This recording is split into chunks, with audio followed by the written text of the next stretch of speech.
আসসালামু আলাইকুম সবাইকে। ফারজানা সিম্পল লাইফে আপনাদের সবাইকে ওয়েলকাম জানিয়ে আমি ফারজানা চট্টগ্রাম থেকে আজকে আবারও একটা নতুন ব্লগ নিয়ে আসলাম। আশা করি আপনারা যে যেখান থেকে আমার ব্লগটি দেখছেন সবাই ভালো আছেন, সুস্থ আছেন। আলহামদুলিল্লাহ আমরা অনেক ভালো আছি। তো আজকের ব্লগটা হচ্ছে আমি দুপুরের পর থেকেই শুরু করেছি। তো দুপুরে যেহেতু গত পরশু এটা হচ্ছে কুরবানি ঈদের 2 দিন পর যে আমি ব্লগটা করেছি। তো কুরবানি ঈদের দিন দেখা গিয়েছে সারাদিন ব্যস্ত ছিলাম। এরপর রুটি পরোটা মাংস খেতে খেতে 2 দিন ধরে অনেক বেশি বিরক্ত হয়ে গিয়েছি। আমাদের দেখা যায় কুরবানির সময় সবার ঘরে 2-1 দিন কিন্তু মাংসই খাওয়া হয়, রুটি পরোটা। তো তেমন বেশি ভাতও খাওয়া হয়নি। কুরবানি ঈদের দিন দেখা গিয়েছে আমাদের সারাদিন ভাতটা কেউ খাইনি। দুপুরে রান্না করেছিলাম, যারা কাজকর্ম করেছে তারা খেয়েছে অল্প, সব ভাত কিন্তু রয়ে গিয়েছে। এটা ছিল 2 দিন পর। তো যেহেতু প্রচুর গরম পড়ছে আর গরু মাংস খেলে দেখা যায় গরমটা আরও বেশি লাগে। এটা কি আমার ক্ষেত্রে হয় নাকি আপনাদের সবার ক্ষেত্রে হয়? মানে গরু মাংস খাওয়ার পর দেখা যায় গরমটা একটু বেশিই লাগে। তো সেটা কিন্তু কমেন্ট করে জানাতে পারেন। আর আমাদের ঘরে দেখা যাচ্ছে ছোট থেকে বড় কিছুদিন ধরে সবার একটু অ্যালার্জির প্রবলেম হয়ে গিয়েছে। আর গরুর মাংস খাওয়ার পর কিন্তু নুসাইবার আব্বুর অবস্থা কিন্তু খুবই খারাপ। তো উনি বলছিল আজকে গরুর মাংস খাবে না উনি, কিছুদিন মানে খাবে না, যেহেতু অ্যালার্জি প্রবলেমটা বেড়ে গিয়েছে। তো গরমও যেহেতু পড়ছে তো চিন্তা করলাম দই আর চিড়া খাবে উনি, সেই জন্য আমি চিড়া ভিজিয়ে নিয়েছি আর দই দিয়ে চিড়াটা মেখে নিয়েছি। আর চিড়ার ক্ষেত্রে আমার নারিকেল দিলেই বেশি ভালো লাগে, সেই জন্য আমি উপর দিয়ে নারিকেলও দিয়ে দিয়েছি। আর নুসাইবার আব্বু কিন্তু নারিকেল না দিতেই বলেছিল, উনি বলেছিল শুধুমাত্র দই আর চিড়া খাবে আর কিছুই খাবে না। তো যেহেতু আমার একটু ভালো লাগে নারিকেলটা একটু মুখে পড়লে, সেই জন্য একটু নারিকেলও দিয়ে দিলাম।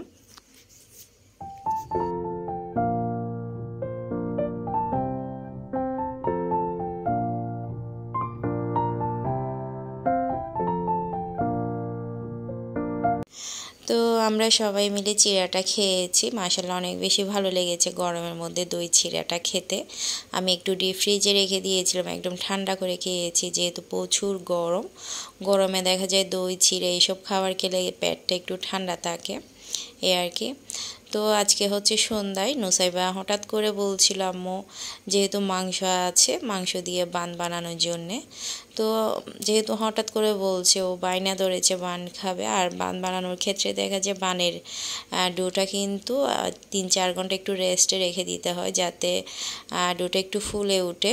ডোটা ফুলে ওঠার পর 3-4 ঘন্টা যখন রেস্টে দিবে তখন কিন্তু বানগুলো অনেক বেশি সফট হয়, অনেক বেশি ফ্লাফি হয়, অনেক বেশি ফুলে ওঠে আর কি।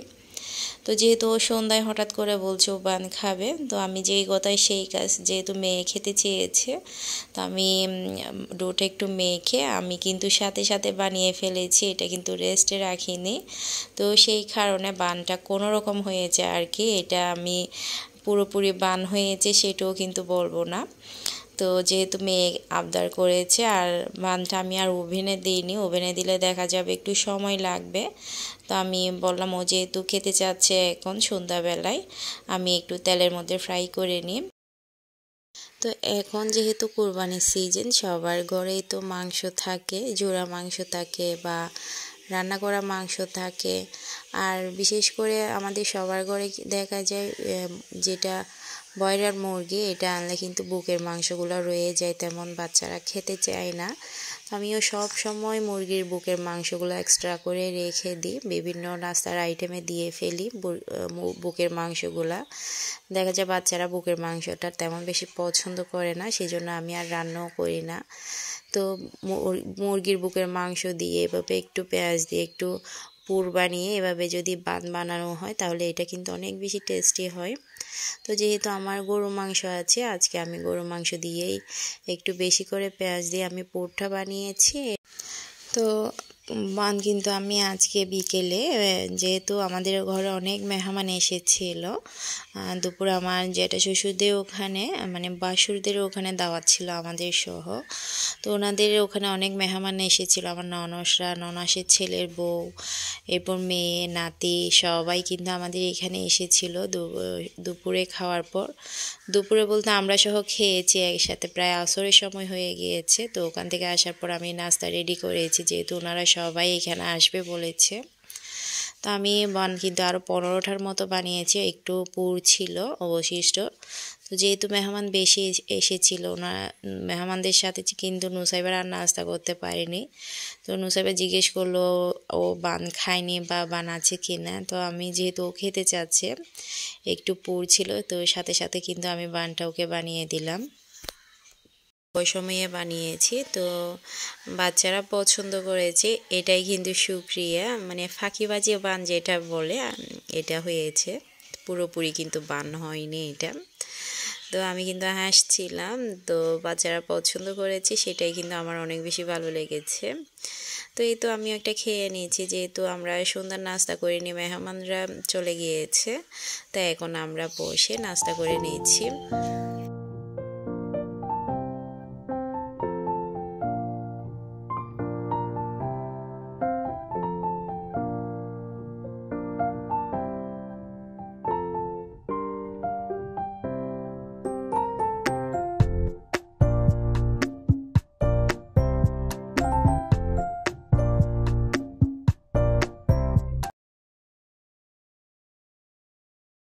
তো যেহেতু মেহমান এসেছিল, আমিও নাস্তা করে নিয়েছি, চাও খেয়ে নিয়েছি। আর অনেকগুলো কাপ প্লেট বাটি এগুলো ধোয়া হয়েছিল, এগুলো ধুয়ে একটু আমি টেবিলের উপর শুকাতে দিয়ে দিয়েছি। যেহেতু আমার বাচ্চাদের ঘর, তাওরা দেখা যায় তাওরাতের জন্য কোনো কিছু রাখতে পারে না, তো আমি সাথে সাথে পরিষ্কার করে এগুলো টেবিলে শুকাতে দিয়ে দিয়েছি। আর এটা হচ্ছে গরুর মগজ, কোরবানির দিন দেখা যায় গরুর মগজটা আমরা সাথে সাথে রান্না করে ফেলি। যেহেতু কোরবানির দিন আর কেউ ভাত খায়নি, রুটি খেয়েছিল, এটা রয়ে গিয়েছিল, আমি ফ্রিজে রেখে দিয়েছিলাম। তো আজকে আমি বের করে নিয়েছি, এটা ছিল কোরবানির মানে তৃতীয় দিন আর কি। তো আজকে একদম রাতের বেলা আমি রান্না করে এটা সাথে সাথে খেয়ে ফেলবো। আর বাচ্চারা দেখা যায় মগজটা তেমন পছন্দ করে না, তো আজকে আমি মগজটা একদম পরিষ্কার করে ধুয়ে নিয়েছি, গোটাই ধুয়ে নিয়েছি। আর মগজের মধ্যে দেখা যায় বাহিরে অনেকগুলা রগ থাকে, এগুলা টেনে টেনে তুলে আমি একটু পরিষ্কার করে ধুয়ে নিয়েছি। এরপর হাত দিয়ে একটু কষলিয়ে নিয়েছি, ভেঙে নিয়েছি। আর মগজে দেখা যায় বেশি মশলা দিয়ে রান্না করলে কিন্তু এটা আর খাওয়া যায় না, খুবই অল্প মশলা দিয়ে কিন্তু এই মগজটা রান্না করা হয়। তো আমি যেভাবে মগজটা রান্না করি সব সময়, সেটাই কিন্তু আজকে আপনাদের সাথে শেয়ার করেছি। তো আমি এখানে প্রায় 1 থেকে 1.5 কাপের মতো পেঁয়াজ দিয়েছি। এরপর 1 চা চামচ রসুন বাটা, 1 চা চামচ আদা বাটা, এরপর হচ্ছে দিয়েছি আমি একটু সর্ষে বাটা আর একটু বাদাম বাটা দিয়েছি। যেহেতু কোরবানির সময় মশলা করে রেখেছিলাম আমি, ওখান থেকে সবগুলো অল্প অল্প মশলা দিয়ে দিয়েছি। আর এখানে আমি দিয়েছি কাঁচামরিচ ফালি দিয়েছি 3-4টা। আর মগজ দেখা যায় আমার একটু ঝাল হলে ভালো লাগে, অনেকে কিন্তু একটু মিষ্টি করেই রান্না করে। আর যেহেতু আমরাই খাবো, বাচ্চারা খাবে না, তো সেই জন্য আমি একটু ঝাল করে দিচ্ছি। আমি 1 চা চামচ দিয়েছি এখানে হলুদ গুঁড়া, ধনে গুঁড়া, জিরে গুঁড়া, একটু লাল মরিচের গুঁড়া দিয়েছি সামান্য। তো এটা কিন্তু ঝালটা আসবে হচ্ছে কাঁচামরিচ থেকে। তো আমি ভালো করে মশলাটা কষিয়ে নিয়েছি, উপরে তেলটা ভেসে আসার পর আমি মগজটা দিয়ে দিয়েছি, যাতে মশলার কোনো গন্ধ না আসে, সেজন্য আমি ভালো করে মশলাটা কষিয়ে নিয়েছি। এরপর আমি মগজটা যেহেতু দিয়ে দিয়েছি, এটা আমি একটু ভালোভাবে রান্না করে নিব। আর মগজ রান্না করতে দেখা যায় বেশিক্ষণ সময় লাগে না, খুবই অল্প সময়ে কিন্তু মগজটা রান্না হয়ে যায়। তো আমি মশলার মধ্যে একটু নেড়ে চেড়ে ভালো করে কষিয়ে নিয়েছি। একটু করে পানি দিব আমি, একটু করে পানি দেওয়ার পর এটা কিন্তু পুরোপুরি রান্না হয়ে যাবে। মাত্র 5 থেকে 8 মিনিটের মধ্যেই কিন্তু মগজ রান্না হয়ে যায়। আমরা যখন ছোট ছিলাম আমার চাচা কিন্তু আমার আব্বু এরপর আমার চাচা যে বড় গলদা চিংড়ি থাকে না এগুলার বিজনেস করতো, আমার আব্বু বিজনেস করতো। তো ছোটোবেলায় দেখা যায় এগুলার মগজ চিংড়ির মগজ কিন্তু অনেক খাওয়া হতো আমাদের। চিংড়ির পা এগুলো যেহেতু বাহিরে পাঠানো হতো বড় বড় চিংড়িগুলা, তো চিংড়ির পা চিংড়ির মগজ এগুলো কিন্তু বাসায় নিয়ে আসতো।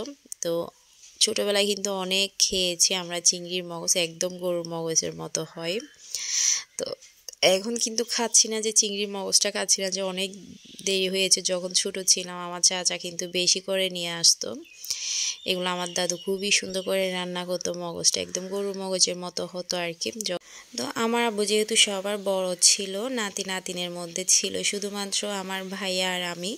আর আমাদের পরিবার তো মাশাআল্লাহ অনেক বড় ছিল, আমার ফুফিরা সবাই ঘরে ছিল, বিয়ে হয়নি। এরপর আমার চাচারা ছিল, অনেক আদরের মধ্যে কিন্তু আমরা বড় হয়েছি। আর আমরা যেহেতু যৌথ ফ্যামিলির মধ্যে থাকতাম, আমার দাদু কিন্তু খুবই যত্ন করে আমাদের জন্য রান্না করতো, আমরা মজা করে খেতাম। তো সবাই আমার দাদুর জন্য দোয়া করবেন, আল্লাহ যেন ওনাকে হায়াত দেয়, সুস্থ রাখে সবসময়। উনি কিন্তু খুবই অসুস্থ। আমার আজকের ব্লগে এ পর্যন্ত। সবাই ভালো থাকবেন, সুস্থ থাকবেন। আসসালামু আলাইকুম, আল্লাহ হাফেজ।